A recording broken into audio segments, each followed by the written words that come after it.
type of heat is the best for a multifamily unit? I hear a lot of investors campaigning on either sides of the aisle on different types of heat as to what's going to be the best for a landlord. So let's talk about a couple of options and the pros and cons that I've heard in our experience selling multifamily real estate. So first, electric baseboard. Electric baseboard landlords love because it's cheap and easy to install. You put it on the tenants, since almost all the time tenants are paying the electric. And if it breaks, you just stick another one in, super cheap to replace. However, generally tenants don't like it because it can be expensive to run, especially if the building is not well insulated. So generally, it's not as popular with the tenants and might garner less rent as a result. Another option would be a gas-powered heat pump or a gas furnace or a heat pump, which would be a ducted system. So hopefully you already have ducts in. If not, it can be pretty expensive to install ductwork and then also put in the furnace or heat pump. Now, heat pump is run off of electric, but it's generally pretty efficient these days. So it can be a really good option in replacing of a gas furnace as well, generally around the same cost too. Both of those can be pretty efficient. Ideally, if you're getting the tenant to pay for either of those, you're providing an asset to the tenant that's not going to be expensive for them to run. But when they need replaced, that's on the landlord, and that could be kind of spendy to replace at $5,000 a pop. So that's not as popular with a lot of landlords.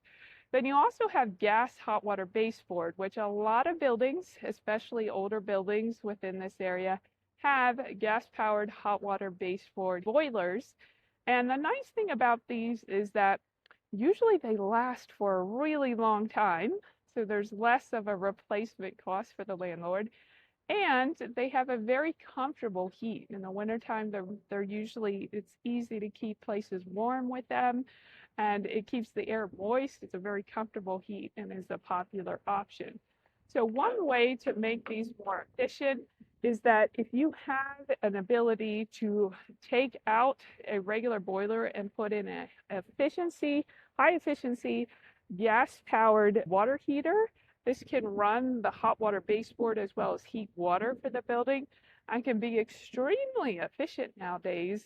Even if it's gas powered and the landlord's paying it, it's really not that expensive. So that can be a really nice, efficient way to replace an older gas boiler too. And then of course there's also mini splits. So a lot of landlords like mini splits because they're easy to just pop in. You don't have to have duct work, and the tenant's paying for that because it's electric powered. And the nice thing there is that it's also providing AC to the tenant, so you get more rent as well. So all of these options have their pros and cons, but really one of the best things that you as the owner can do is to make sure the building is well insulated, the roof, around exterior spaces, and put new windows in. So regardless of what type of heat that you have, if the building is well insulated, it's going to be great for either the landlord or the tenant, whoever is paying for that. Plus, offer the tenants a lot more comfort in the wintertime.